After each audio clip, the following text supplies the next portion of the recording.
성경은 하나님의 약속의 말씀으로 가득 차 있습니다. 특별히 신명기 28장 말씀을 보면 하나님께서 말씀하신 모든 명령을 지켜 행하고 이 말씀을 순종하면 이 모든 복이 내게 임하리라 말씀하시고 성읍에서도 복을 받고 들에서도 복을 받을 것이며 너의 자녀들이 복을 받을 것이며 떡반죽 그릇이 모든 우양의 새끼들이 복을 받을 것이다. 그렇게 말씀을 합니다. 성읍이란 가정을 말하고 들은 일터를 말합니다.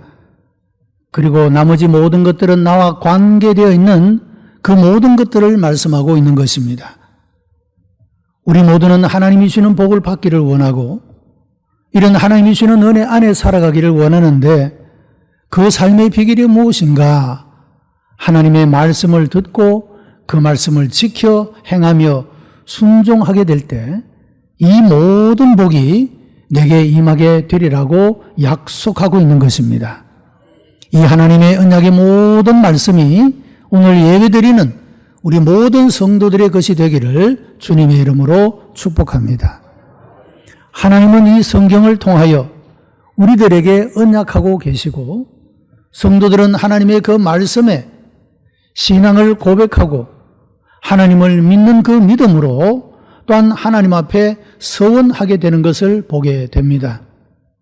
하나님은 성경의 말씀으로 우리에게 약속하시고 우리는 그 하나님의 말씀을 믿을 뿐만 아니라 그 하나님이 주신 은혜에 감사함으로 우리 자신의 서원과 다짐과 결심과 작정과 이 모든 아름다운 것들을 고백함으로 또 하나님과 약속을 하며 살아가는 존재다. 그렇게 말할 수가 있는 것입니다. 하나님이 신실하시어 그 모든 언약들을 우리에게 이루시고 지키심과 같이 우리 모든 성도들도 신실한 하나님의 백성들이 되어 우리가 하나님 앞에 다짐하고 결심하고 작정했던 이 모든 아름다운 것들도 이루어가는 그런 은혜가 있게 되기를 바랍니다. 창세기는 크게 두 부분으로 나눌 수가 있습니다. 하나는 천지 창조의 이야기와 그리고 족장들의 이야기로 구성이 되어 있습니다. 특별히 그 가운데 아브라함, 이삭, 야곱, 요셉의 이야기가 많은 부분을 차지하고 있습니다. 오늘 본문의 야곱은 이삭의 둘째 아들로 태어나 자기 고향, 자기 집에서 살다가 형인 에서와의 갈등 때문에 더 이상 집에 있지를 못하여 도망을 가게 되어집니다. 본문의 이야기는 이 집을 떠나서 베델 들판에서 하룻밤을 보내며 겪었던 이야기와 그가 하나님께 드린 약속에 관한 그런 내용들이 담겨져 있습니다. 야곱이 이와 같이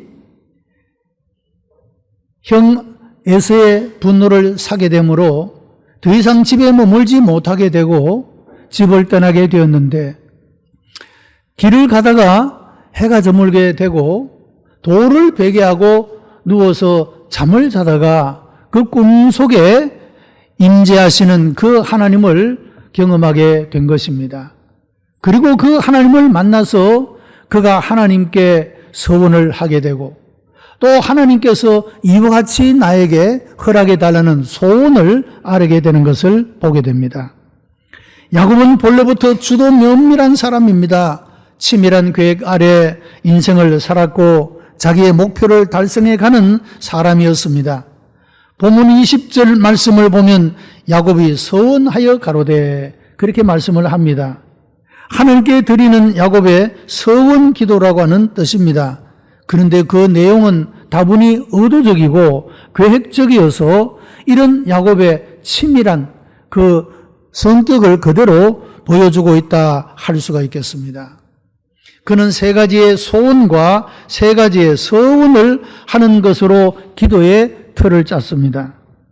그의 세 가지 소원은 첫째, 나와 함께 계시사 내가 가는 이 길에서 나를 지키시고라는 그런 소원입니다. 두 번째는 먹을 양식과 입을 옷을 주사라는 것입니다. 그리고 세 번째는 나로 평안히 아버지 집으로 돌아가게 하시오면 이라고 하는 것입니다. 나와 함께 계시사라는 이런 기도는 야곱의 신앙이기도 했습니다. 28장 16절을 보면 여호와께서 과연 여기 계시거늘 이라는 고백이 나옵니다.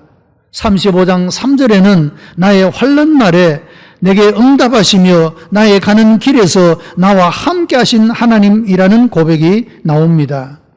야곱의 신앙은 다시 말해서 하나님과 함께하는 신앙이다. 그렇게 표현할 수가 있을 것입니다. 함께 계시고 함께 하시는 하나님께 자신의 소원을 말씀드리고 있는 것입니다. 나를 지켜달라고 하는 것은 안보에 관한 것이고 먹을 양식과 입을 옷을 달라는 것은 의식주, 즉 생존의 조건을 허락해달라는 그런 소원이고, 그리고 아버지 집으로 돌아오게 해달라고 하는 것은 모든 사람들의 그 마음의 고향, 그것으로 안전하게 평안하게 돌아와서 다시 살 수 있게 해달라고 하는, 어떻게 보면 일상적이고 평범한 그런 소원들이라고 말할 수가 있습니다. 우리가 이번에 우한폐렴 이 코로나19를 겪으면서 우리가 늘 반복적으로 그렇게 소중하게 생각했던 것은 일상의 삶이라고 하는 것이 우리들에게 얼마나 소중한 것이었던가, 그것을 우리가 깨닫게 된다고 하는 것입니다. 아마도 야곱이 지금 집에서 쫓겨나서 들판에서 돌을 베게 하고 하룻밤을 지내면서 그가 겪었던 마음도 그런 것이 아니었을까 생각합니다. 부모와 함께, 그리고 형과 함께 조금 때때로는 다투기도 하지만 그 가정에서 살아가는 그 일상의 삶이 얼마나 나에게 소중한 시간이었던가, 그리고 나에게 얼마나 그것이 아름다운 시간이었던가를 비로소 집을 떠나고 나서 보니 그 소중함을, 그 아름다움을, 그 가치를 깨닫게 되었다, 그런 말입니다. 우리 인생의 대부분 우리가 그런 후회하고 또 우리가 부족한 인생을 살아가는 것이 아닌가, 그런 생각을 합니다. 여러분, 가정의 부모님이라는 존재는 참으로 소중한 존재가 아닙니까? 평소에는 별로 그렇게 소중하게 생각하지 않다가도 그 부모님이 떠나가게 되면 부모의 그 자리가 얼마나 크게 느껴지고 소중하고 가치 있게 느껴지는 것을 우리가 경험하지 않습니까? 평소의 일상의 삶에서는 제대로 깨닫지 못했지만 떠나가고 보니, 그 자리에 없고 보니 그 가치의 소중함을 더욱더 깊이 깨닫게 되어지는 것처럼 말이죠.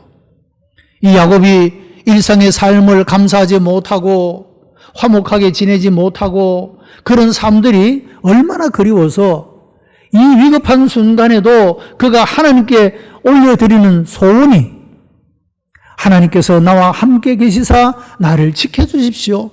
내게 먹을 양식과 입을 옷을 주십시오. 나로 평안히 아버지 집으로 돌아오게 해 주십시오. 참으로 평범한 그런 일상의 소원이었다, 그렇게 말할 수가 있을 것입니다. 심리학자인 에브레임 메슬로우는 물질적인 욕구인 음식, 주거, 성에 관한 것들이 해결되면 두려움과 공포로부터 자유하고 싶은 안전에 대한 욕구가 일어난다라고 말합니다. 그런데 이 안전에 대한 욕구가 채워지게 되면 공공단체에 소속하고 싶은 사회적인 욕구가 또다시 고개를 들게 된다라고 말합니다. 또 이것이 충족되면 인정받고 칭찬받고 싶은 자기 평가에 대한 그런 욕구가 일어나게 되고, 이것이 충족되게 되면 또 자신이 원하는 것을 이루고 싶은 자아 실현의 그런 욕구가 일어나게 된다라고 말합니다. 다시 말하면 사람이 어느 한 가지의 소원을 말하지만 그 소원이 이루어지고 나면 그것으로 만족하고 감사함으로 끝나는 것이 아니라 끝없는 마음의 욕구가, 욕망이 일어나게 되고, 하나를 이루면 또 다른 것을 원하게 되고, 그것을 이루면 또 다른 것을 원하게 되는 끝없는 욕망이 그 마음의 자리를 잡고 있다 하는 사실을 말하고 있다는 것입니다. 야곱의 경우도 하나님께 구한 것을 보면 지켜주십시오, 살고 먹고 살 것을 주십시오, 고향으로 돌아게 해주십시오라는 가장 원초적이고 가장 현실적인 것들을 구하고 있는 모습을 보게 됩니다. 그런데 야곱이 가졌던 신앙의 진면목은 기도의 소원과 간구로만 끝난 것이 아니라 일상적인 평범한 것들을 구한 후에 하나님께 드린 약속이 있는데 이것이야말로 신앙적이며 영적인 그런 서원들이었다고 하는 것입니다. 이 약속은 세 가지로 나타나고 있습니다. 하나님과 맺은 약속, 첫 번째는 여호와께서 나의 하나님이 되실 것이요 라는 그런 서원입니다. 나의 하나님, 여러분 이 고백은 대단히 중요한 것입니다. 왜냐하면 전지하시고 전능하신 하나님이 말씀으로 모든 만물을 창조하시고 창조한 모든 세계를 사랑과 은혜로 섭리하시는 그 하나님이 나의 하나님이 되신다.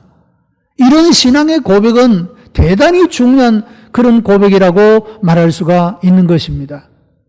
유대인 철학자였던 마르틴 부버도 이 운투두 나와 너라고 하는 그 책에서 그런 말을 하죠.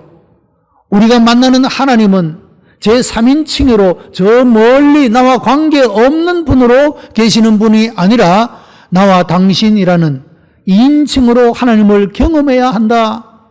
그런 신앙을 가지고 살아가야 한다라고 강조하고 있는 모습을 보게 됩니다.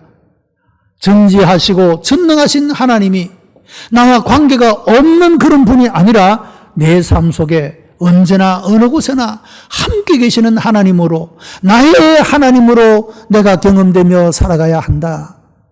야곱이 가졌던 신앙이 바로 나의 하나님이 되실 것이라고 하는 이런 아름다운 신앙의 고백의 서원을 볼 수가 있다라고 하는 것입니다. 우리가 생활 속에서 가만히 사람들의 언어를 보면 때때로 이런 표현은 좀 잘못되었다 그런 생각을 할 때가 있습니다. 부부가 누군가에게 그 배우자를 서로 소개할 때 말이죠. 정확한 표현은 무엇입니까? 나의 아내입니다. 나의 남편입니다. 이렇게 해야 되지 않습니까? 그런데 대부분 사람들을 보면 우리 남편입니다. 우리 아내입니다. 그렇게 표현할 때가 참 많다라고 하는 자주 들어볼 수가 있는 것 같아요. 그리고 사람이 무언가를 표현할 때도 말이죠. 자기 확신, 자기 체험이 있으면 확실히 그렇다라고 대답해야 하는데 그런 것 같아요. 아직도 미심적인 부분이 있는 것처럼 그렇게 표현하는 경우를 볼 수가 있습니다. 자, 여러분, 나의 아내는 유일한 한 분이죠. 나의 남편은 유일한 한 분이죠. 어떻게 우리 남편이 되고 우리 아내가 될 수가 있겠습니까?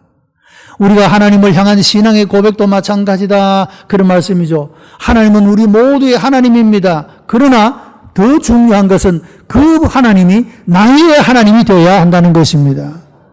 전능하신 그 권능을 가진 하나님이 나의 하나님이 되신다. 이 신앙의 고백이 없다면 여러분 하나님은 나와 아무런 상관이 없는 그런 존재가 되어져 버리고 만다라고 하는 것입니다. 우리가 언제 어디에서 무엇을 하든지 하나님이 그 창조주 하나님이 나의 하나님 되심을 고백할 수 있고 만날 수 있는 복된 여러분들이 되시기를 바랍니다. 요한복음 20장 28절을 보면 부활하신 예수님을 만난 도마의 고백이 나옵니다. 나의 주시며 나의 하나님이십니다. 여러분 우리의 고백은 언제나 이렇게 주관적인 것이 되어야 한다는 것입니다. 누가 이야기하기 때문에 나도 따라가는 그런 고백이 아니라 내가 만나고 내가 체험하고 내가 고백하는 나의 하나님이 되어야 한다. 그 사실을 말씀하고 있는 것입니다. 로마서 10장 10절을 보면 사람이 마음으로 믿어 의에 이르고 입으로 시인하여 구원에 이르느니라 그렇게 말씀을 했습니다. 여러분 우리가 마음으로 믿는 이 믿음을 우리 나의 입술로 시인하는 표현해내는 이것이 참 중요하다 그런 말씀입니다. 그래서 우리는 예수님의 이름으로 기도를 올려드립니다. 우리가 하나님의 그 은혜와 하나님께서 우리를 위하여 행하신 그 일들로 인하여 우리가 찬양을 하나님 앞에 올려드리는 것입니다. 마음으로만 품고 있는 일방적인 그런 마음이 아닙니다. 서로 소통하는, 감사하고 존경하고 높여드리는, 여러분 이런 입으로 시인하는 이런 삶이 필요하다 하는 사실을 볼 수가 있다는 것입니다. 여러분, 야곱이 이런 고백을 할 수 있는 것은 결코 쉬운 일이 아니었습니다. 왜냐하면 야곱이 살던 당시에는 이교 문화가 성행했던 시대입니다. 편만했던 그런 시대였다라고 하는 거죠. 그리고 온통 주변의 사람들이 모두가 다 우상을 섬기는, 우상을 숭배하는 그런 시대였다라고 하는 것입니다. 그런 시대에 하나님이 나의 하나님이 되실 것이요, 이 고백은 하나님만 내가 섬기겠다, 그런 신앙의 고백인 것입니다. 여러분, 얼마나 어려운 이야기가 아니겠습니까? 모든 사람들이, 주변의 사람들이 다 다른 신을 섬기고 우상을 섬기고 이교적인 문화가 아주 유행하고 편만있는 이런 시대 속에 나만 하나님을 믿는 믿음의 걸음을 걸어가겠다라고 하는 일이 여러분 얼마나 어렵고 힘든 일이 아닙니까? 이번에 우한폐렴의 사태를 지내면서 여러분 직장인들 그리고 사업하는 분들 얼마나 힘들고 어렵습니까? 직장에서는 많은 눈치를 봐야 된다고 하는 말을 들었습니다. 교회 가는 것을 어떤 분들은 감추고서 다녀야 했다, 그런 분들도 있습니다. 교회 공동체가 모이는, 사람이 많이 모이는 곳에 가는 것을 싫어하기 때문에 말이죠. 그래도 믿음 있는 사람은 나와서 예배를 드렸지만 약한 사람들은 그 말에 부담이 되어져서 오랜 시간 동안 예배에 나오지 못하고 우리가 하나님께 함께하지 못하는 안타까운 시간을 지내야 되기도 했다라고 하는 것입니다. 이런 지금 우리의 삶도 역시 어쩌면 야곱이 처한 상황과도 같을 수 있습니다. 온통 주변에 이교 문화가 성행하고 우상을 섬기는 사람들이 많은 이런 시대 속에 나는 예수 믿는 사람이야, 나는 하나님의 사람이라고 고백할 수 있는 것 자체가 얼마나 어렵고 힘든 일인지 모른다고 하는 것입니다. 그러나 우리가 적당히 타협하고 적당히 물들어가면서 우리가 그렇게 신앙의 생활을 한다면 우리의 신앙은 퇴조되고 그 신앙은 죽어버리고 말게 될 것이라고 하는 것입니다. 여러분, 신앙은 결단이 필요합니다. 하나님께 충성하며 살 것인가, 세상적인 가치를 쫓아 살 것인가, 우리가 결단하면서 살아가야 된다라고 하는 것입니다. 호세아 6장 3절을 보면 그러므로 우리가 여호와를 알자, 힘써 여호와를 알자라고 강조하고 있는 모습을 보게 됩니다. 사랑하는 성도 여러분, 하나님이 나의 하나님이 되실 것이요, 우리가 시간을 다하여 갈수록 여호와 하나님을 더욱더 힘써 알아갈 수 있는 그런 우리 복된 성도들이 되시기를 바랍니다. 두 번째는 내가 기둥으로 세운 이 돌이 하나님의 전이 될 것이요 라고 하는 소원입니다. 야곱의 당시에는 교회가 없었습니다. 물론 성전도 없었습니다. 이 소위 족장시대에는 제단이라는 것을 쌓고 그 위에 제물을 올려놓고 기름을 붓고 하는 식으로 하나님을 예배했다라고 하는 것입니다. 교회의 형태의 변화를 보면 제단으로부터 출발을 합니다. 이것이 나중에 출애굽 시대에는 회막이라는 것을 지어라 하는 하나님의 명령을 듣고 회막을 짓게 되고, 그들이 가나안 땅에 정착해서는 성전을 짓게 되고, 이제는 더 이상 이동하지 않아도 되는 고정적인 건물을 가지고 하나님께 제사를 드렸습니다. 그리고 포로기 이후에는 그들이 흩어진 그곳에 시나고그, 회당을 만들고 그곳에서 두 사람이든 세 사람이든 모여서 하나님을 예배했던 모습을 보게 됩니다. 그 이후에 바로 이 교회라는 것이 생겨나서 오늘날 하나님을 예배하는 그런 공동체로 모이게 되었다라고 하는 것입니다. 야곱이 내가 기둥으로 세운 이 돌이 하나님의 전이 될 것이요, 이런 소원을 했다라고 하는 것은 대단히 중요한 의미가 있다 할 수 있습니다. 그의 삶의 중심을, 교회 중심, 하나님 중심에서 살아가겠다. 그런 서원과 결단이라고 말할 수가 있는 것입니다. 신앙의 조상인 노아, 아브라함, 이삭, 야곱 모두가 다 제단을 쌓고 하나님께 경배를 드린 그런 공통점을 가지고 있습니다. 그들은 어디로 이주해 가든지 그 이주해 간 그곳에서 또 제단을 쌓고 하나님께 예배를 드렸던 그런 모습을 볼 수가 있다라고 하는 것입니다. 여러분, 예배가 무엇입니까? 우리가 하나님을 가까이에서 만나는 것입니다. 하나님을 뵙는 것이다 할 수가 있는 것입니다. 어떤 분이 그런 이야기를 하더라고요. 우정은 산길과 같아서 자주 다니지 아니하면 길을 잃어버린다. 여러분, 산소가 깊은 산에 있는 그런 분들은 아마도 경험했을 것입니다. 1년에 한두 차례 가다 보니 나중에는 숲이 우거져 가는 길도 찾지 못하고 숲이 많이 우거져 있다 보니 누구 산소인지 구분도 못하고 그럴 때가 있지 않습니까? 우정도 그렇다. 아무리 친한 친구라도 자주 연락도 하지 않고 자주 다니지 않으면 길조차 잃어버린다. 여러분, 신앙생활도 마찬가지가 아니겠습니까? 우리가 하나님을 예배하는 이 삶이 중단되고 그것이 외적이든 내적이든 문제로 인하여서 하나님을 자주 찾아뵈 없는 시간들이 우리가 줄어들게 될 때, 여러분, 우리가 하나님이 언제나 나와 계시고 나와 함께 계시고 가까이 계심을 느끼며 살아왔지만 예배가 멀어질수록, 예배가 뜸해질수록 하나님과 나의 관계가, 사이가 멀어져가는 이런 느낌을 받고 살아갈 때가 얼마나 많으냐 하는 것이죠. 그때 우리 영혼은 핍절함을 느낍니다. 우리 영혼이 공고해지는 것을 느끼게 되어진다라고 하는 것입니다. 야곱이 지금 집에서 도망쳐 나와서 돌을 베게 하고 잠을 자다가 하나님의 임재를 만나게 됩니다. 그리고 그 하나님의 임재 앞에 깨어나서 자기가 배웠던 그 돌을 기둥으로 세우고 하나님이여 이 돌이 하나님의 전이 될 것입니다 라고 하나님 앞에 서원을 하고 있다는 것입니다. 그리고 수십 년의 세월이 흐른 뒤 야곱은 드디어 베델을 찾아가 하나님께 드렸던 약속대로 그곳에 돌기둥을 세우고 하나님께 제사를 드린 모습을 보게 됩니다.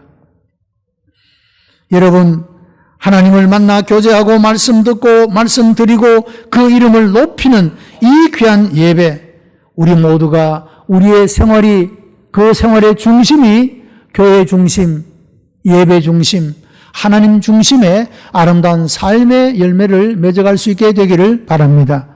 이것이 우리 영혼이 잘 되는 길이고, 요한 3서 2절에서는 사랑하는 자여 내 영혼이 잘 된 것 같이 내가 범사에 잘 되고 강건하기를 내가 간구하노라 말씀했습니다. 여러분, 먼저 영혼이 잘 되어야 우리 범사가 잘 될 수가 있습니다.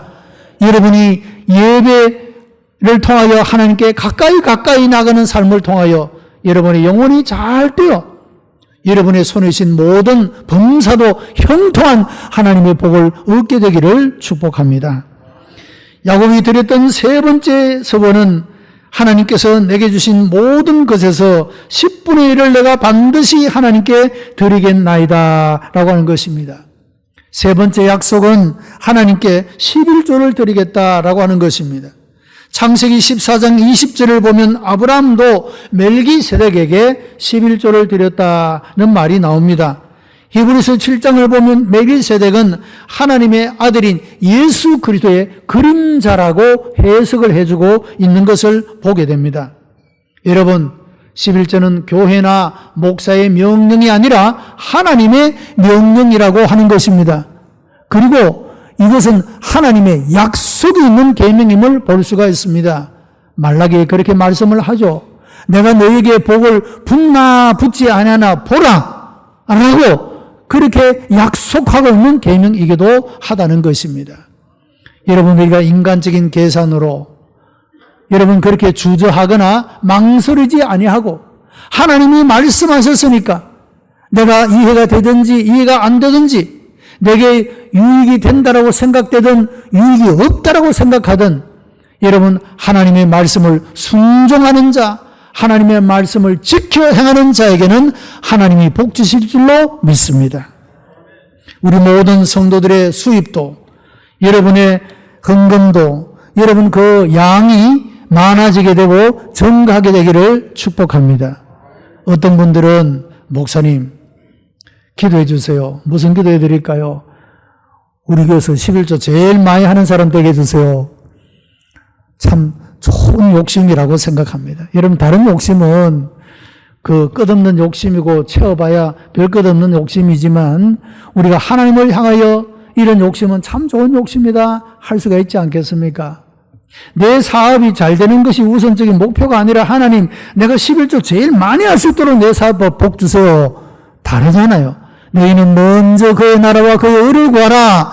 그러면 이 모든 것을 너에게 더하시리라. 먼저 하나님의 영광을 구하고 하나님의 나라를 구할 때 하나님은 나머지는 더하여 주신다고 말씀하고 있다는 것입니다. 여러분, 우리 모든 성도들의 영적인 삶이 잘 되기를 바랍니다.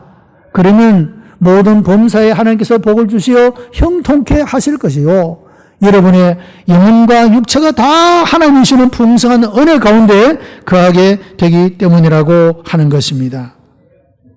오늘의 말씀을 통하여 우리 모든 성도들이 하나님과 언약을 맺고 하나님의 말씀을 순종하여 실천하는 아름다운 은혜가 일어나게 되기를 바랍니다.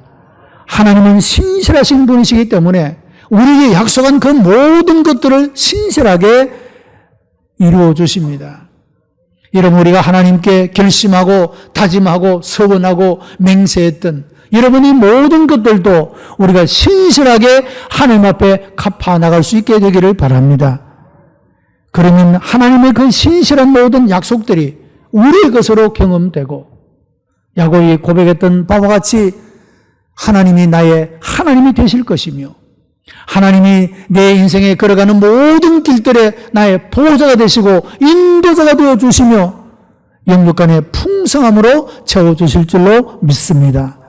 하나님과 맺은 약속 성실하게 지켜나가는 복된 한 주간이 되어 이 한 주간의 삶 구석구석에 하나님이 함께 하시고 역사하시는 은혜가 있게 되기를 주님의 이름으로 축복합니다. 기도하십시다.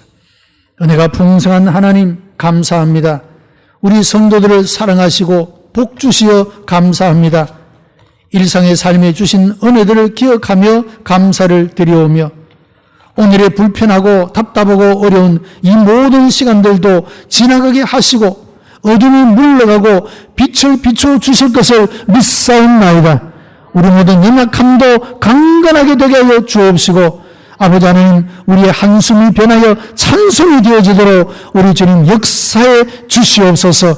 하나님의 언약의 말씀을 붙잡고 힘차게 힘써 여호와를 알며 살아가는 한 주간이 되어지도록 주님 인도하시고 역사해 주시옵소서.